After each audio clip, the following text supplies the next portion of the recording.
Assalamualaikum warahmatullahi wabarakatuh. Saya Nur Fitri Nasam, dosen jurusan Pendidikan Biologi di Universitas Borneo Tarakan.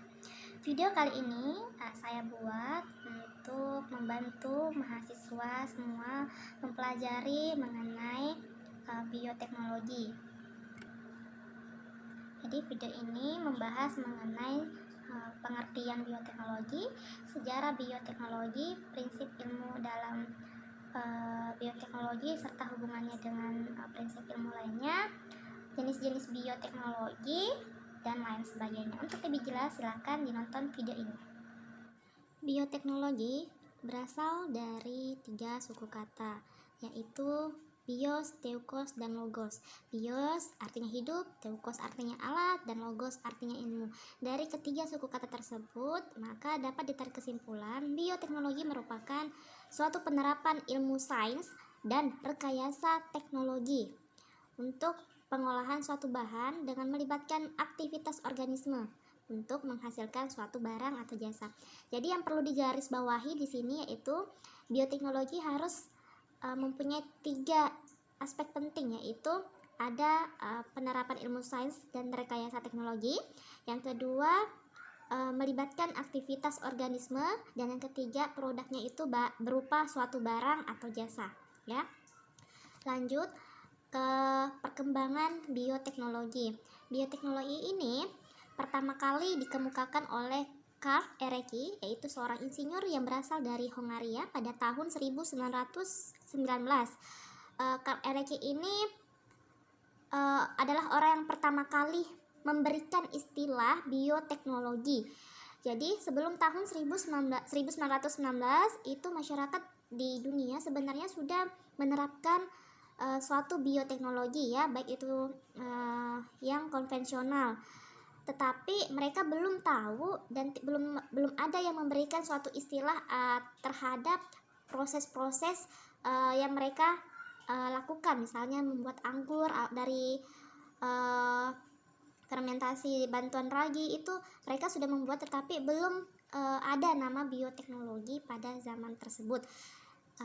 Nah, Karl Ereky ini menggunakan pakan ternak dari bit gula yang digunakan untuk memproduksi babi dalam skala besar. Jadi dia untuk memproduksi babi dalam skala besar, maka produksinya itu dibantu dengan menggunakan pakan. Nah, pakannya ini dibuat dari bit gula. Bioteknologi ini dimulai jauh sebelum tahun 1919, jauh sebelum istilah bioteknologi ditemukan ya, atau dikemukakan oleh Karl Ereky. Tahun 8000 sebelum Masehi, ini masyarakat di Babilonia, Mesir, Romawi itu sudah menggunakan atau melakukan praktik pengembangbiakan selektif atau seleksi artifisial untuk meningkatkan suatu kualitas ternak mereka. Jadi dia mengumpulkan benih untuk ditanam kembali. Kemudian memasuki tahun 6000 sebelum Masehi, itu sudah ditemukan suatu teknologi bioteknologi konvensional, yaitu pembuatan bir, fermentasi anggur, pembuatan roti dengan menggunakan bantuan dari ragi. Nah ya, masyarakat sudah menggunakan tuh ragi untuk membuat bir, fermentasi anggur, dan membuat roti, tetapi istilah bioteknologinya belum diketahui. Mereka hanya membuat saja suatu produk menggunakan ragi. Memasuki tahun 4000 sebelum Masehi, bangsa Tionghoa sudah bisa membuat yogurt dan keju dengan menggunakan bantuan bakteri asam laktat. Jadi semakin maju ya perkembangan bioteknologi konvensionalnya. Masuk ke tahun 1500, diadakanlah pengumpulan tumbuhan di seluruh dunia. Pengumpulan tumbuhan di seluruh dunia ini sangat membantu dalam bioteknologi tumbuhan. Memasuki tahun 1665, ditemukanlah sel oleh Robert Hooke, seorang ilmuwan yang berasal dari Inggris, melalui mikroskopnya. Kemudian memasuki tahun 1800 ya, Nicolas Pavlov sudah bisa menciptakan penelitian komprehensif tentang pengembangbiakan hewan maksud saya ya. 1880 mikroorganisme sudah ditemukan ya, di mana penemuan mikroorganisme ini sangat berperan penting dalam perkembangbiakan ilmu bioteknologi. 1856, Bapak genetika Georgi Gregor Mendel ini sudah mengawali genetika tumbuhan rekombinan ya. 1865, Bapak genetika kita Pak Mendel ini juga sudah menemukan hukum-hukum dalam penyampaian sifat induk kepada keturunannya ya. Kita ketahui bersama ada hukum Mendel 1 dan ada hukum Mendel 2. Memasuki tahun 1919 yang saya sampaikan di awal tadi, penemuan Karl Ereky yang memberikan istilah pertama kali mengenai bioteknologi. Setelah itu tahun 1953 ada beberapa ilmuwan yaitu James D. Hesson, Maurice Elskin, Rosalind Franklin, dan Francis Crick ini mengungkapkan bagaimana struktur DNA. 1970 peneliti di Amerika Serikat berhasil menemukan enzim retriksi yang digunakan untuk memotong gen-gen ya. Jadi proses perkembangan bioteknologinya sudah semakin modern. 1975 metode produksi antibodi monoklonal dikembangkan oleh Karl dan Milstein ya. Jadi sudah memasuki masa atau periode bioteknologi modern ya. Tahun 1978, para peneliti Amerika Serikat berhasil membuat insulin menggunakan bakteri yang terdapat pada usus besar. Jadi sangat bermanfaat penemuan insulin ini untuk bioteknologi di bidang kesehatan ya, serta farmasi. Pada tahun 1980, bioteknologi modern dicirikan oleh teknologi DNA rekombinan ya. Kemudian tahun 1992 FDA ya menyetujui makanan hasil organisme modifikasi pertama dari Calgen, yaitu tomat flavor ya. Memasuki tahun 1997, ilmuwan berasal dari Inggris ya, dari Rosalind Institute melaporkan penemuan domba Dolly hasil proses cloning dari 2 sel domba yang dewasa. Tahun 2000 perampungan Human Genome Project secara kasar. Kemudian tahun 2002 para ilmuwan sudah berhasil memetakan gen-gen dari tanaman padi. 2003, 50 tahun setelah penjelasan struktur DNA, Human Genome Project ini sudah selesai untuk diteliti. Jadi sejarah singkat dari perkembangan bioteknologi ya seperti itu. Slide selanjutnya yaitu dari penjelasan tabel perkembangan bioteknologi tersebut tadi kita bisa bedakan ya. Kita bisa bagi periode perkembangan bioteknologi ini menurut Soeharto 1995 ya. Kita bagi menjadi 5 periode. Ada periode Pra-Pasteur tahun sebelum 1865, kemudian ada periode Pasteur rentangnya antara tahun 1865 sampai 1940. Kemudian periode antibiotika tahun 1940 sampai 1960. Ada periode pasca antibiotika itu pada tahun 1960 sampai 1975, dan periode bioteknologi modern dimulai tahun 1975 hingga sekarang. Jadi pada periode Pra-Pasteur itu pada masa ini perbaikan teknik fermentasi oleh mikroorganisme ini masih dilakukan ya, misalnya pada minuman yang beralkohol. Kemudian memasuki periode Pasteur, pada periode ini terjadi suatu pengembangan industri fermentasi, misalnya pembuatan etanol, butanol, dan lain sebagainya. Nah, memasuki periode antibiotika, periode ini sudah mulai proses pembuatan penisilin, vaksin, kultur sel hewan, fermentasi media cair, dan transformasi steroid ya.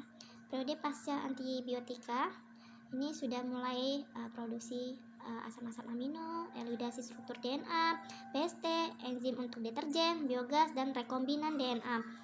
Masa atau periode bioteknologi modern ya, yang sangat terkenal pada periode ini yaitu ada rekayasa genetika, antibodi monoklonal, dan hormon insulin, dan lain sebagainya. Selanjutnya saya akan menjelaskan mengenai hubungan bioteknologi dengan disiplin ilmu lainnya. Jadi bioteknologi ini tidak bisa berdiri sendiri ya. Bioteknologi ini didukung oleh prinsip-prinsip ilmu dasar lainnya. Nah, dasar atau ilmu apa sih yang mendasari bioteknologi ini ada teknologi pangan, ada ilmu pangan, ada rekayasa kimia, ada biokimia, ada mikrobiologi, biologi molekuler, genetika, elektronika, dan rekayasa mekanik. Selain itu tentunya perkembangan ilmu pengetahuan komputer juga sangat mempengaruhi. Nah, dari bioteknologi inilah kemudian nantinya akan melahirkan suatu ilmu terapan.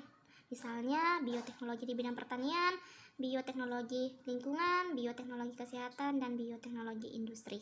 Jadi, teknologi ini diciptakan untuk membantu pekerjaan manusia, ya. Jadi, kelangsungan hidup manusia secara tidak langsung sebenarnya ditunjang oleh teknologi.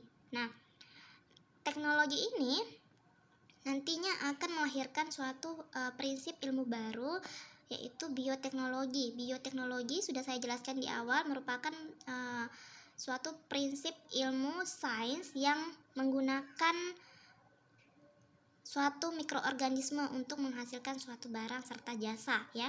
Barang dan jasa yang dihasilkan inilah nantinya akan menunjang kelangsungan hidup manusia ataupun membantu kelangsungan hidup manusia. Bioteknologi tersebut ini dibedakan menjadi dua, ada yang konvensional serta ada yang modern. Kalau yang bioteknologi konvensional seperti produksi tempe, kecap, keju, mikroprotein, dan lain sebagainya. Ada yang namanya bioteknologi modern, misalnya kultur jaringan dan rekayasa genetika. Jadi yang bioteknologi modern ini sudah menggunakan teknologi-teknologi yang lebih maju dibandingkan yang konvensional, ya. Kegunaan dari bioteknologi. Jadi kegunaan dari bioteknologi ini sangat banyak. Seperti yang tertera pada gambar, bisa digunakan untuk membuat bahan bakar yang baru, bisa membuat bir, membuat roti, untuk mengolah limbah, untuk membuat antibiotik di bidang kesehatan atau farmasi, membuat makanan hewan, dan lain sebagainya, ya. Itu sebagian kecil saja kegunaan dari bioteknologi. Kemudian selanjutnya adalah perbedaan dari bioteknologi konvensional dan bioteknologi modern, ya. Bioteknologi konvensional ini tentunya umurnya lebih tua, ya, sudah ada sejak ribuan tahun yang lalu, sedangkan kalau bioteknologi modern ini baru diperkenalkan pada tahun 1917. Kalau bioteknologi konvensional ini masih menggunakan teknologi ala kadarnya, sedangkan kalau bioteknologi modern tentunya sudah menggunakan teknologi rekayasa genetika, ya. Karena dia menggunakan teknologi ala kadarnya, maka dalam bioteknologi konvensional alat yang digunakan juga masih sederhana, berbeda dengan bioteknologi modern yang menggunakan peralatan canggih dan rumit, ya. Dari segi biaya, bioteknologi konvensional tentunya lebih murah, ya, sedangkan bioteknologi modern itu relatif mahal karena tadi menggunakan peralatan yang canggih dan rumit. Pada bioteknologi konvensional memerlukan waktu yang relatif lebih lama karena dia bersifat secara alami, sedangkan kalau bioteknologi modern itu bisa dilakukan dengan cepat karena menggunakan bantuan dari teknologi, ya. Selain itu produksinya juga bisa secara besar-besaran atau secara massal, berbeda dengan yang bioteknologi konvensional. Dia lama dan produksinya juga jumlahnya tidak sebanyak yang bioteknologi modern, ya. Kalau bioteknologi konvensional tidak bisa membuat suatu sifat organisme yang baru, dia sifatnya alami, sedangkan kalau yang bioteknologi modern itu karena dengan bantuan teknologi, jadi sifat dari suatu organisme itu bisa kita utak-atik, ya. Jadi bisa membuat organisme yang sifat barunya tidak ada pada sifat alaminya. Kalau bioteknologi konvensional secara ilmu juga karena dia terjadi secara alami, jadi tidak menggunakan prinsip ilmiah, ya. Kalau bioteknologi modern tentunya dia menggunakan dasar-dasar ilmiah dari suatu penelitian. Next, kita akan bahas mengenai masing-masing kelebihan dan kekurangan dari bioteknologi konvensional serta bioteknologi modern. Kalau bioteknologi konvensional tentunya biayanya relatif murah, teknologinya relatif sederhana, dan pengaruh jangka panjang umumnya itu sudah diketahui karena sistemnya sudah mapan, ya. Kalau kekurangan dari bioteknologi konvensional ini, perbaikan genetisnya itu tidak terarah, tidak dapat mengatasi masalah atau ketidaksesuaian genetik, Hasilnya tidak dapat diperkirakan sebelumnya, menggunakan atau memerlukan waktu yang relatif lama untuk menghasilkan suatu alut baru, dan seringkali tidak dapat mengatasi kendala alam dalam sistem budidaya tanaman. Ya, misalnya saja masalah hama. Kita masuk ke bioteknologi modern. Bioteknologi modern ini tentunya memiliki kelebihan. Apa kelebihannya? Yang pertama, perbaikan sifat genetis dilakukan bisa secara terarah, ya. Artinya kalau kita melakukan suatu teknologi rekayasa genetika, kita bisa mengambil sifat genetisnya yang bagus-bagus. Misalnya kita mengambil suatu gen tertentu yang mau direkayasa pada suatu organisme, kemudian disisipkan pada organisme yang lain. Jadi sifat yang mau kita buat yang baru itu bisa dilakukan, sedangkan kalau bioteknologi konvensional tidak bisa karena dia terjadi secara alami. Kemudian dapat mengatasi kendala ketidaksesuaian genetik. Jadi kalau misalnya ada kendala-kendala ketidaksesuaian genetik, itu bisa diperbarui, bisa diperbaiki ya melalui teknologi rekayasa genetika. Hasilnya juga dapat diperhitungkan, kemudian dapat menghasilkan jasad baru atau organisme baru dengan sifat yang baru yang tidak ada pada jasad alami. Kemudian dapat memperpendek jangka waktu pengembangan galur jasad tanaman baru, artinya proses produksinya bisa lebih cepat. Selanjutnya dapat meningkatkan kualitas dan mengatasi kendala alam dalam sistem budidaya tanaman, ya. Kekurangannya tentunya ya, karena menggunakan teknologi, biaya relatif mahal, memerlukan kecanggihan teknologi, bahkan membutuhkan sumber daya manusia yang mampu mengoperasikan alat tersebut, dan karena ini adalah rekayasa teknologi, rekayasa genetika, pengaruh jangka panjangnya belum tentu bisa diketahui, ya. Demikianlah tadi perbandingan kelebihan dan kekurangan dari masing-masing bioteknologi konvensional dan bioteknologi modern.